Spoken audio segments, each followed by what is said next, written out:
It's the international break, but that won't stop us as we have wildcard picks to discuss for FPL Game Week 4. Welcome to the Armband. I'm your host, Chris, and Kieran is here as always. How are you doing today? Yeah, not too bad. A fairly productive week, I suppose. So, yeah, good, doing okay at the moment. You? Yeah, feel all right, really. I think it's always a bit disappointing when the international break starts because the season's just up and running, and I kind of feel like there's a lot of withdrawals because of injuries and player injuries in FPL. So yeah, it's okay, but it's nice to just talk about FPL a little bit before we get back into Game Week 4, and we've got wildcard picks to talk about today. In today's show, we're going to talk mainly about Isak's big move and what his transfer could mean for Liverpool assets and, of course, Newcastle players as well.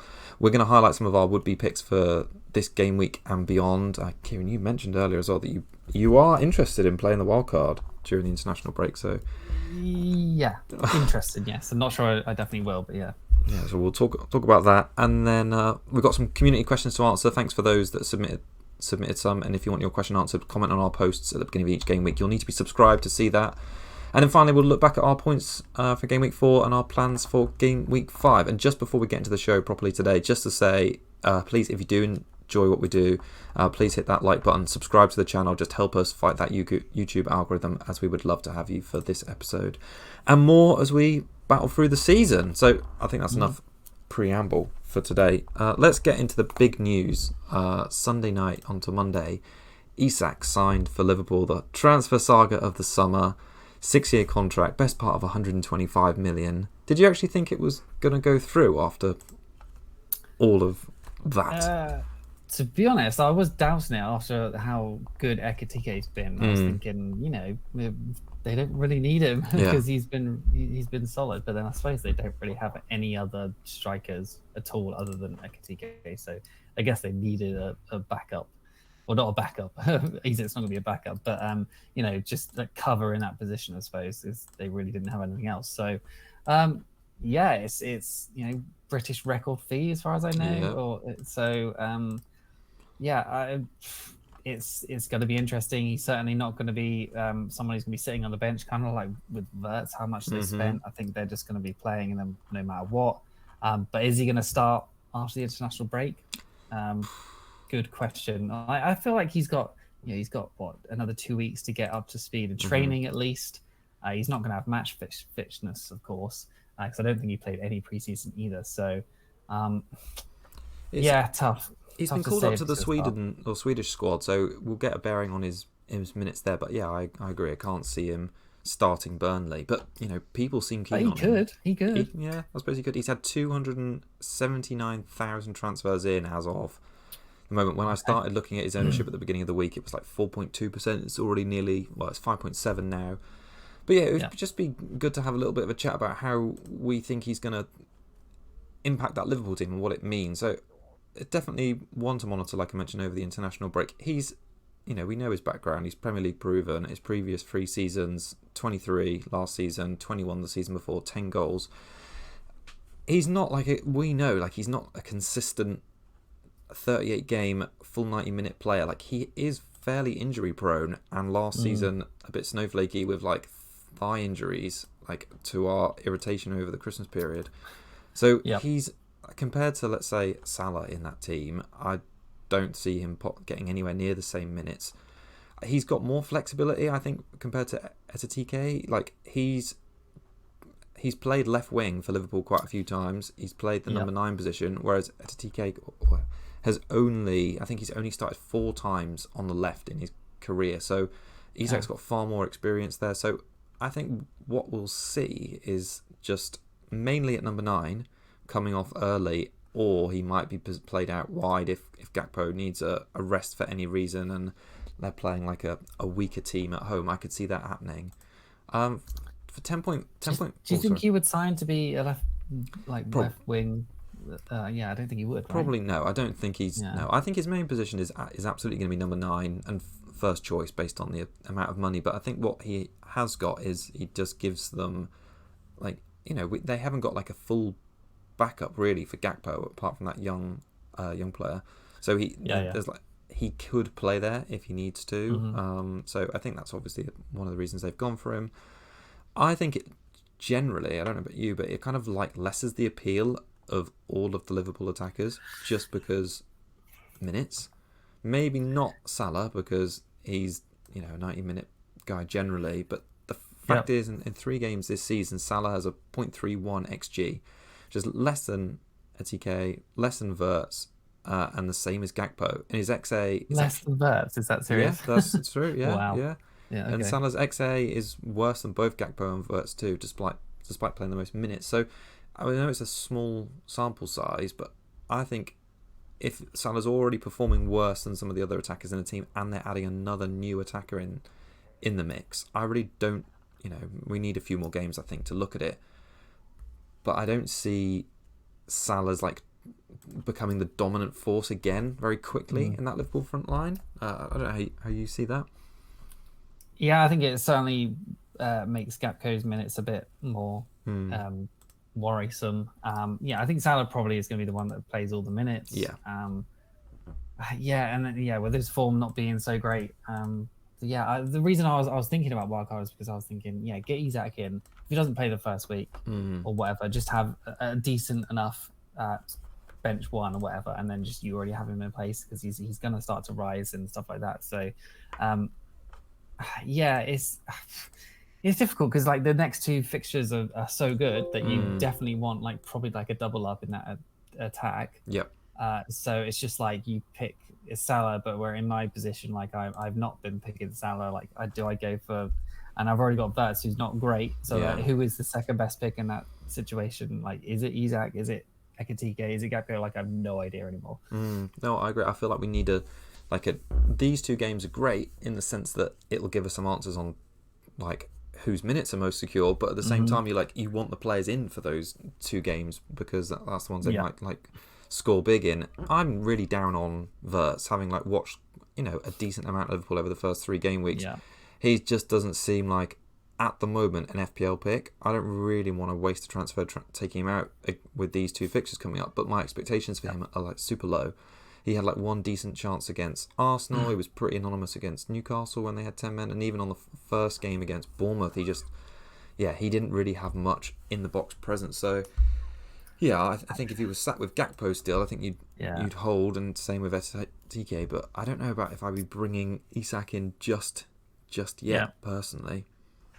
Yeah, I'm not too worried about that. So I think he's too good of a player to like continue to be doing nothing. But I suppose you don't have the luxury of patience too much with these players when they're not. Giving me these good fixtures and then just see what happens after that. But I think if you own him, you definitely keep him. I think probably for me, and I would say personally, I feel like it's a bit too early to move for Isak. But in a couple of game weeks' time, I think he definitely could be one to move towards. And maybe if you're looking at if that Salah's like trend continues of basically just not being good value for money, I think if you can keep a premium asset in attack, whether that's Watkins, Gyökeres maybe, then it just makes that transition to Isak a bit easier. Yeah. All right. Well, should we talk about other forward picks that we like for the upcoming game weeks and potential wildcards as well? Yeah. So I made these notes on Monday. I think it was, the day before the transfer deadline day. I think it was. No, Monday was the deadline day. Yep. So I made it in the morning, and this was before Spurs had signed Kolo Muani. So I was talking about Richarlison. So 6.7 million. I thought Solanke out for seems to be an extended period. Fixtures are great. Yep. West Ham away, Brighton away, Wolves at home, Leeds as well, Aston Villa away, Everton away. Aston Villa's at home, sorry. Like the next 6 are pretty great, especially for attacking. 7th best in terms of fixture difficulty. Solanke's injury at least for a month or so, I think. So and then Richarlison played 90 minutes versus Bournemouth, and before that he had sort of got lesser minutes with Solanke coming on. But now he's playing 19, and you expect that trend to continue. But they've just brought in this Kolo Muani guy. So I don't know, the starting striker for Brazil, or the kind of like sometimes not even in the squad for France guy, possibly so. But obviously they signed Simons as well. He should start versus West Ham, I assume, after an international break. He's already match fit, I think. So I think they'll have an elite creator behind Richarlison. If Richarlison scores versus West Ham, you expect he's going to start to go up in his stocks and his ownership. 6.7 million is a cheap price point. Obviously cheaper than the Woods and the Pedros. Yeah. Just a little bit higher than Strand Larson. So yeah, I think he's a good option. 13, 14, and 2 so far, which is good. Obviously, 19 points puts him 4th highest overall scoring forward. Could be on penalties now, which is I don't think we have any idea of actually who is the penalty takers when Solanke's not there and Maddison's injured and Son's gone. So right now we, he used to take penalties. Is as good as mine. Yeah, he used to take penalties for Everton. I can remember. Exactly. So, I can't. I kind of feel like he's got a big enough ego to just say, "I'm having the ball." Like who else? I don't think. No. Yeah, Kudus isn't going to do it. I don't think Johnson would step up and say it. So I think Richarlison. Yeah, he would. But then Frank said he's my starting number 9 right now. So why would you start in number 9 not step up? Not take penalties. So, no, I agree. Yeah. Stats wise has been not great, I suppose. 8 shots is second of all strikers, which is decent, but then 0.88 xG is 13th for strikers, 1 big chance, 2 key passes, then 1 big chance created. So it's okay, but it's also not amazing. His XA was like way below as well, I think it was. So but yeah, I like him as an option, assuming his Colomani doesn't just take his spot, because I don't assume he will. I'm not really sure why they bought that Colo guy, because I thought Richarlison's been doing well. So maybe it's just back up because Slanky's injury is even worse than we thought, possibly. I expect that's the reason. Yeah, I expect he's probably just been brought in to like lessen the load on Richarlison a little bit. And if the timeline for like Solanke is like a month to let's say 6 weeks, I think that gives you West Ham away, Brighton away, Wolves home, and at least Leeds away up until game week 7, which looks like a kind of time you might be thinking about a wild card anyway, Spurs' fixtures. So he was another reason why I was thinking about wild card. I'd get Richarlison in just for these fixtures as well, like Richarlison, Isak as a front line, possibly a Watkins as well. I guess you can't. You probably need to have João Pedro still, but I think he's a good option. Yeah, sure. Agree. All right, let's talk about midfielders a little bit, because there's some people here who really like Sean a little bit. I think mine are a bit unusual in that I kind of want to shout out some of the DEFCON beasts, and I think the first person who is definitely being overlooked, and maybe it's just because they had a bad start to the season, is Paqueta. Like he's like shot up because of the penalty, but he is essentially just like a mini. He's just like acting like a mini Bruno. He's 5.9 million, so he's actually had a price fall despite being. I think he's the 5th. I'm just going to double check the 5th highest scoring mid. His 5th highest scoring mid. So he's got 21 points so far. I think he's got 4 DEFCON in the first 3 game weeks. Let me see. The FPL site is so naff to use, isn't it? Do you mean like +2 on? Sorry, yeah. He hit DEFCON against. He hit DEFCON against Forest, and he was 1 off it against Chelsea. He's on penalties. Okay. He's 5.9 million. I just think he seems like a really. When you think that Reinders is 5.7, and I know we're going to talk about Grealish in a bit as well. Grealish is 6.7. I think for 5.9, you can almost get away with him as a rotation 5th midfielder. West Ham showed like quite a lot of fight against Forest. They changed the system. Certainly. And for most of the game, he was quite poor. But the fact that he just needed 1 penalty to step up and convert, to convert his chance. It's a bit like Bruno in the. He's decent. I'm surprised they managed to keep him as well. Yeah, I thought he would have moved on, to be honest. And that celebration to say like, "Oh, I'm staying at West Ham," and he was like denying the phone call. So I just think with the fixtures coming up like aren't the best, but at 5.9 million, a player who can fairly reliably get DEFCON points at a minimum, a bit like Bruno, and might pop up for a penalty or the odd set piece goal against City, was it? Chelsea it was like a screamer from outside the box. So 2 goals in the last 2 game weeks. Somehow had a price fall off the back of that, and only 5.9 million. And someone who's like pretty good on DEFCON. I'm surprised that like he's not higher owned, and I look at him and think when I wildcard, he just seems like a really sensible option for a 5th mid. 1.8% ownership, so mega differential as well. Fixtures aren't the worst now, but they're much better from game week 8. So right now he's got Tottenham at home and Palace at home back to back, Everton away, Arsenal away, but then game week 8 is when West Ham's run gets really decent. So they've got Brentford home, Leeds away, Newcastle home, Burnley at home, Bournemouth away. So they've got 2 of the promoted sides along with Brentford in about 5 game weeks. So yeah, I think Paqueta seems like a really nice option, and he's doing good points at the moment. So that was my first DEFCON pick. And the second, wildcard, another wildcard potential option is Caicedo. So I think when I wildcard next, I want to get like 1 or 2 players in the starting lineup who are DEFCON beasts, because they are just like ticking along. They're not. He's definitely not a surprise given that he was the best mid for DEFCON last season. But he scored 17 points in the last 3 games, and 4 of those have been DEFCON. And we talked about like Richarlison a minute ago having like a really good start to the season, but he's 6.7 million. He's got 19 points overall. He's like a bit of a rotation threat. Caicedo's like 2 points behind him for like a million and a bit less. I feel like I'm still not utilising 23 DEFCONs as well last game. 23. It's nuts. I know. Yeah. I think there's some players who are already after 3 game weeks, and I'm going to talk about some more, are just like reliably getting them, and I don't think there's anything wrong with like the DEFCON points, like, or choosing for these defensive contribution points rather than attacking lineups. So Caicedo at 5.5 million, I like a lot.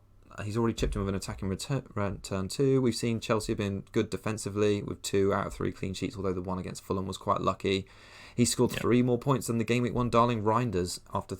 So yeah, I've not seen his price, or people even talk about his price going up. But for 5.5 million, yeah, I think there's players who are priced a lot higher who are doing a lot worse than him. And I think he's about 10th or 11th in the overall standings at the moment. But yeah, are you as up on DEFCON as I am? I feel like I should have gone more in on them, and I nearly had Anderson, but Caicedo looks like a good pick. Barely picked DEFCON players at all, to be honest. And then my defense was fully just attacking fullback still. So yeah, I've been down on it, but not because I don't think it's good, but I just have been attracted to the attacking returns more. But that hasn't really happened, I suppose. So so shall I go on to my guy? Grealish, as you were talking about earlier, 6.7 million now, 11.4%.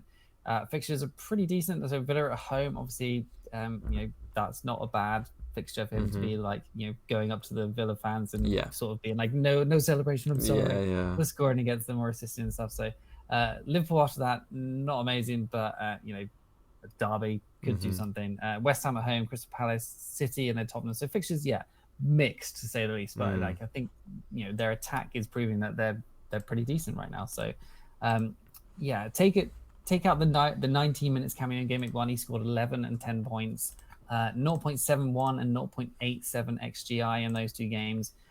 Everton have an xG of 4.11, which is 8th overall for an attack. So their attack is usually pretty bottom tier, but 8th overall so far in 3 games. Pretty good. Moyes has been praising him and talking him up and stuff and saying he's better than he thought he was and stuff like that. So he's just looked like his kind of old Villa self. Looks happy again, I suppose, and just full of just creativity, I suppose. And at 6.7 million, you can't really do too bad. Like NGI is 6.5 still, I think, isn't he? So he's another option in that team. And do we know who's on penalties yet? We don't, but I expect it. The talk last season was Ndiaye, wasn't it? So perhaps that will just continue. But he's just looking like a great option. I kind of want a piece of that. Wish, Sar's now injured, so maybe people can go to Grealish. I bought in Rodgers last week. I could have gone for Sar. I could have gone for Grealish. I could have gone for anyone else and probably would have done better than Rodgers. But he seems like a really decent, cheap option to just have and just play him every week because he's scoring pretty decently so far. So I quite like him in any game really. I quite like the fact they've got 3 home fixtures in the next 4 too. I think that looks good, and they're good fixtures. And I think I have to double check. He's got DEFCON. He's got 11 in his previous 2 games. So I mean, one more on each of those, another 4 points. That's just that'd be glorious. So I really like Grealish as well, and it's quite nice to see him doing well. Yep, 3rd overall scoring mid, and if you had those extra 4s, he would be the 4 points for the 2. He'd be the top scoring mid. Even with the first week, he's only played 19 minutes. So great. No, I love it. All right, on to some defenders. So 2 defenders for sure that I'm kind of like looking at as actual transfers this game week are the Palace boys. So they've had 2 really.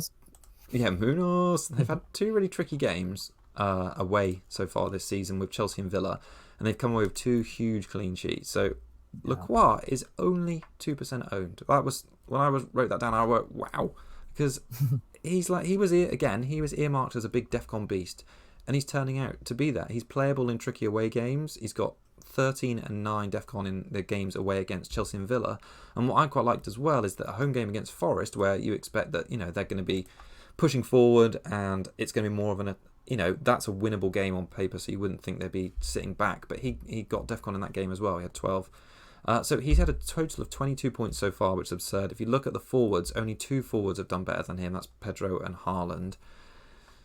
He obviously got an assist against Villa, which bumped up his numbers. But the fixtures for Palace over the next sort of long stretch, I think it's 7 game weeks, are quite good. I've got them up on screen now. They've got Sunderland at home, West Ham away, Liverpool at home, Everton away, Bournemouth at home, Arsenal away, Brentford at home. So I think they've got 3 really decent looking home games there in Sunderland, Bournemouth and Brentford. And they've also got 2 decent games, without there being too many, away from home. Against tougher sides in Liverpool and Arsenal, where you would expect him to just get DEFCON in that, because that's what he's good at.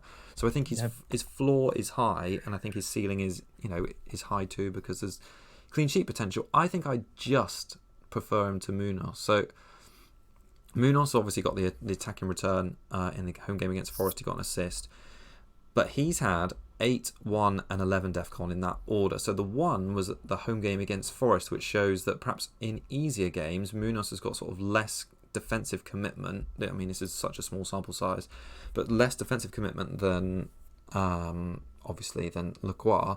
So he's probably less likely to get defensive DC points in the easier games, and you're relying on him for attacking points. Whereas what Lacroix's shown is in both the easier and trickier games, he's got a chance of getting, or a very good chance of getting DEFCON. So I think, for me, if I was picking between the 2, Lacroix would be my choice, and it's a decent saving of 0.52. I think I'd be the other way around still, because I've heard on Twitter, I have no idea if this is right, because Sar's out. Apparently he might play in his Sar's position, No way. inside forward position. That's what I've heard that possibly could happen. I'm not sure who's going to play his position, but yeah, that's the thing I've possibly had. And obviously Gahey staying is great for them as well, because I don't think they didn't find a replacement, obviously. So yeah, they would have been stuck if they had let him go. So I still go for the attacking return possibility as well. And yeah, I think I could get just sack off Dorgu. I have no idea why I got him. Why did I get Dorgu? I don't know. And just get back onto Munoz or Lacroix and be happy, to be honest. Yeah. Well, they've got good fixtures for a long period of time, and they actually seem switched on at the start of this season, unlike last. So, for me, I just feel like he's more... Yeah, Lacroix's more reliable for DEFCON across that longer spread than Munoz is for attacking returns. But then if you tell me that he's going to start in Sar's position, I'd be quite excited. I mean, of course, yeah. Any defender starting as an inside 8 attacker is going to be pretty good. So like Sessegnon was kind of last year. Absolutely. Just before actually we move on from Palace, should we just have a quick point on Sar obviously getting injured? That's really frustrating, because a lot of people brought him in ahead of these 2 fixtures. It looks like a hamstring sucks. injury. Yeah. I've heard on Twitter again, 6 to 8 weeks is possible, so he might miss quite a decent chunk. So I think he's certainly going to be a sell, unfortunately. But yeah, I think Palace in general probably going to be worse off, because I guess that Jeremy Pino looked fine in his sort of cameo. Yeah. But I think he's probably going to take a little bit of time to bed in. Is he definitely going to be starting? They're going to lose creativity and Sal for sure. So, it's just is Mateta going to be a good enough pick now that he's gone as well? Because obviously they lost Eze too. So it's just they're losing creativity across the board, but it didn't obviously matter last week. So, tough to say with Palace on the attacking front, I think. But if they're going to be good at defensively and you go for Munoz, then it doesn't really matter. No, fair. All right, have you got any defenders that you liked? Yeah, so I think people are sort of cottoning onto him now as well. Marcos Senesi Baron, he's got Baron in his name, so fantastic. 4.5 million still, 3.4% owned, so a decent differential still. But Brighton at home, Newcastle at home, Leeds away, Fulham at home. So the next 3 home games seem pretty good, and they've also got Leeds away and then Crystal Palace away and Forest at home. So the next 6 seem great, to be honest. So, and then 3 really nice home fixtures. The next one, as I said, 2 clean sheets in a row versus Wolves and Tottenham away. 25 points as the 4th overall defender, 2, 9, and 14. He's a DEFCON beast as well, so he is actually one who I'm looking at. Yet to blank so far. He's got +2 in 3 weeks in a row. So yeah, I believe it's only him and Tarkowski that have done that so far, and every week to get DEFCON for defenders. So it shows he's capable of receiving it, and obviously the easier games as well. So yeah, there's kind of not much to not like about it. Bournemouth's defense has been pretty good, and 2 clean sheets in a row, obviously against a tough opponent as well in Tottenham. So with those fixtures, you think it's probably going to be a bit more open games, but they kept a clean sheet against Wolves, so why can't they do it against Brighton or Newcastle or Leeds or whatever? So and he's had an attacking return as well, I think. So 2.8 XGC is 5th in the league for Bournemouth at the moment. So really, really good option on wildcards, or for anyone to start getting up. Like maybe I should go there instead of a Munoz or a Lacroix. But he seems like someone everyone should be looking at really. The Truffert seems fine at that team as well, but he's there for the DEFCON beast of getting 3 in a row, and there's nothing not to like. So I said.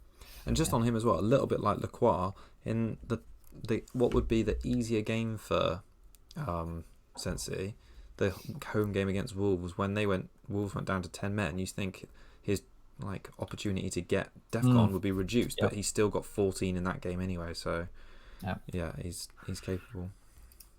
Yeah, same with someone like Anderson. Like he's been pretty good on it too at Fulham. He's got 2 in a row as well. He just missed it on the first week. So Anderson, Senesi, Lacroix.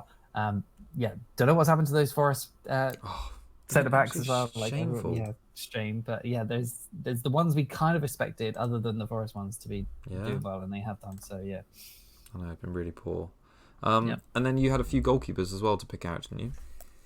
Yeah, so I'm not saying any of these are definite picks, but they're proven that the 4.5 and below sort of area is pretty good. It's obviously apparent that most of the promoted teams are capable of competing this season, or competing with all the other teams, to be honest. So Dubravka 4.0, 34% owned, so it seems to be a no-brainer pick, to be honest. Just have it on a bench and just play if you have to in decent fixtures. The fixtures are pretty bad right now, but Liverpool, Forest, Man City, Aston Villa, Leeds, and Wolves. So after the next 3, he could be played, but I think you just shove him on your bench and don't worry about it for now. But then there's Rufes. I have no idea how to pronounce it. 4.5 million, 1.2%. He's worth a look. 17 points so far. Joint points with Sanchez is obviously 5 million. And then this is a Sunderland keeper, I should say. Their fixture is pretty good too. So Crystal Palace, Aston Villa, Forest, Man United, Wolves at home, and then Chelsea. So not too bad. I think if you're going to go for any, possibly, because they've got 2 clean sheets so far. Perry at 4.5 million, 0.4% owned at Leeds. 2 clean sheets in 3 games versus Newcastle and Everton, are both at home. So they look like they're going to be a team that's going to be pretty hard to beat at home. And the fixtures: Fulham away, Wolves away, Bournemouth at home, Tottenham at home, Burnley away, West Ham at home. So those next 6 pretty decent for Leeds. And I think if you're on a wildcard or whatever, stick Perry and goal at Perry and Dubravka for 8.5 million. You play Perry in those really good home games when they're playing at home. I think you're fine to go, to be honest.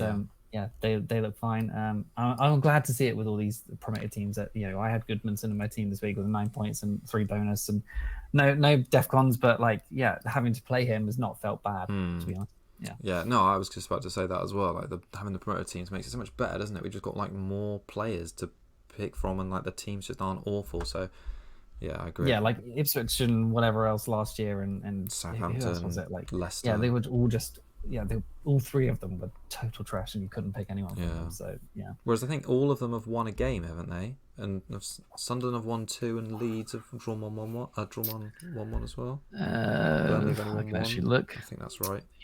Everton. Leeds won the first game against Everton at home, then lost to Arsenal at 5-0. So you're thinking, oh god, maybe they're not that great. But then they drew at home to Newcastle. So I like it. All right, let's jump on to some of our questions. We've had a couple in which I think it'd just be worth just to discuss before we move on just to how we got on and our just general plans for the next game week. Let me just remind myself what they were, who were they from. So Harry Dawson had 2 questions actually, so lucky him, we'll do with them both now. He said, is it time to give up on Watkins and Rodgers if he's had from the start? Now you are in the same position, so you can answer this one. Well, I didn't have them from the start because I bought Rodgers in last week. So yeah, I don't think so. Like, I think, they've not yet to score a goal, but like they can't continue to be this bad. I mean, I said that obviously the week before, just thinking I can bring in Rodgers, but the fixtures are too good. Like, Everton away is obviously not great because Everton fairly did good decently, but Sunderland, Fulham, Burnley after that, like you got to keep them for that, surely. Yeah. And maybe if you don't want both of them, you can probably just go off one of them, like a Rodgers or maybe like a Watkins to like a Gyökeres for Arsenal's good fixtures soon. But so you probably don't need both of them, but I would keep one at least because I think their fixtures are that good to warrant having them in at the moment. But it's just sort of patience versus fixtures. The fixtures breed form question sort of thing. And hopefully that happens basically. No, I agree with you. And his second question, Harry snuck 2, and he said thoughts on Mateta triple captain against Sunderland. So he did post this today, but I think just not for me really. Like with Salah out and the team still adapting to some new transfers, I just think he's not really like lit it up at the moment. It's not like he's a great pick just because he's on penalties, but he only scored 5 points. He got a yellow card, and he's not getting DEFCON or anything like that. He needs to get double, like a few more booster points. He's not on corners or whatever. He's not on free kicks. So he's just going to need to get multiple goals in this Sunderland home game to triple captain. I just don't think it seems worth it. I don't think Sunderland are that bad to be thrashed by Palace. No, I think a triple captain this candidate this season could be like a player like Bruno or Grealish, who have got like the capability of getting like a double return plus DEFCON and a clean sheet in a game. That feels like the highest upside. I can't believe you're saying Bruno when we're just like... I know, and I didn't captain this week. Well, yeah. And then we had another question from FPL Stan, who said, are you interested in jumping on new transfers? Xavi Simons, Elliot, Isak. And we didn't talk about Elliot just then, but I think the signings, I mean, Emery's obviously livid because the signings they made on deadline day were like way too late. He was already annoyed with his team. I think Harvey Elliott's like a great signing for Villa. I think he'll improve them a lot. Sancho, he played well at Chelsea, so he just gives them some like rotation there with Malin. But I think Harvey Elliott will make a difference to that Villa squad. Yeah, it'd be interesting to see what formation they'll play. Like Rodgers and Watkins will definitely still be playing, but Elliott should help with creativity and goal threat, I think. But he's like 5.4 mil, so he could be a good option if he should probably come in straight away, to be honest. But Xavi, should start straight away after the international break. There's no reason for him not to start straight away, to be honest. Has he been priced yet? Yeah, he's 7 million. He's a good price. Yeah, it's not bad. It just will kind of like in Nkunku when he came from Leipzig. Like, how is he going to sort of adapt to the Premier League? Like, basically no Bundesliga players have ever really done great. Yeah, he's already showing that too. Exactly. Yeah. So maybe a wait and see. I mean, I like the fixtures, so you could sort of gamble on it. It's not bad. I wouldn't mind if anyone went for Xavi. I think that's not a bad option at all. Elliot, good fixtures. Just got to maybe wait and see if he's definitely going to start straight away.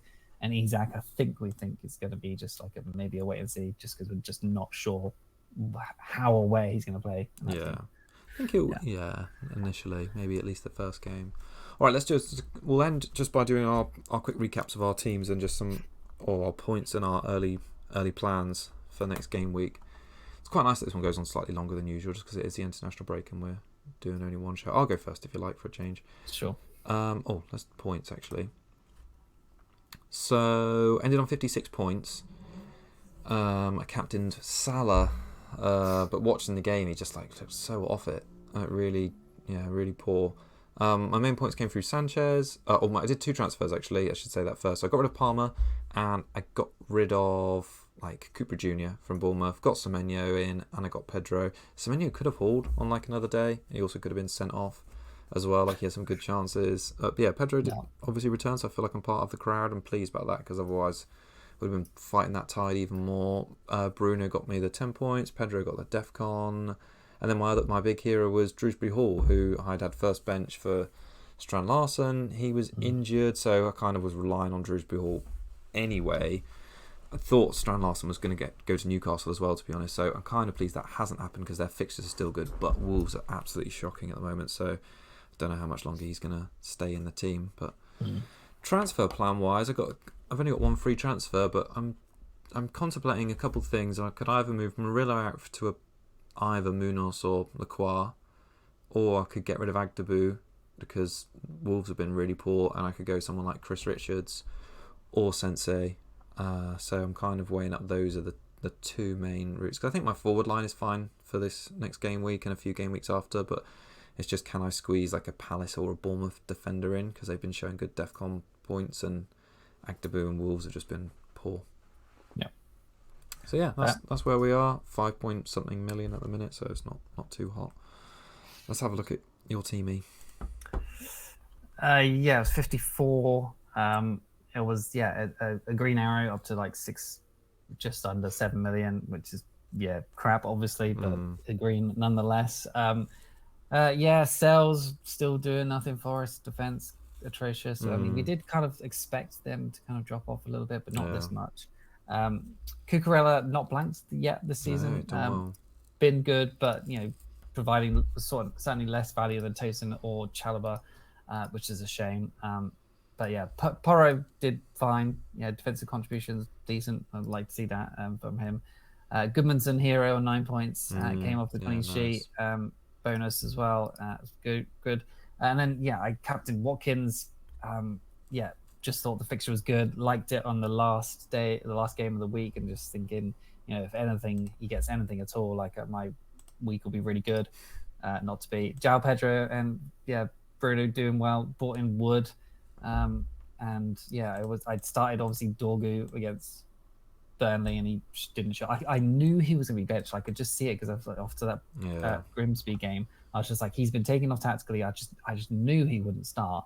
And people can being he's going to start. Just don't worry about it. But at least Anderson came in for DEFCON points at least. So that's quite a decent return anyway. To be honest, 3 is fine. I bought in Rodgers as well from Saka because I had Saka and Palmer. I kept Palmer, removed Saka, bought Rodgers in, thinking the fixtures. So hopefully that pays off in the next few fixtures at least. Fingers crossed. And then I got Wood.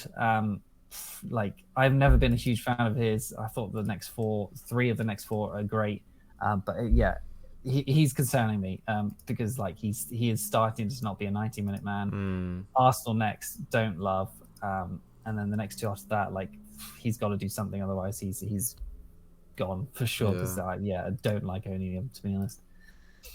Have you got any early transfer plans for game 4? I'm thinking probably just Dorgu to Munoz or Lacroix, something like that.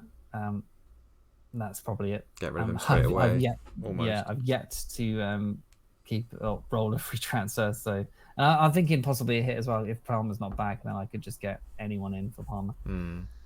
Probably a Liverpool player. I'd like, Gapco maybe, because I just want a double. Maybe I need free hit because the defense, or there's just I kind of want more than just Verts against Burnley.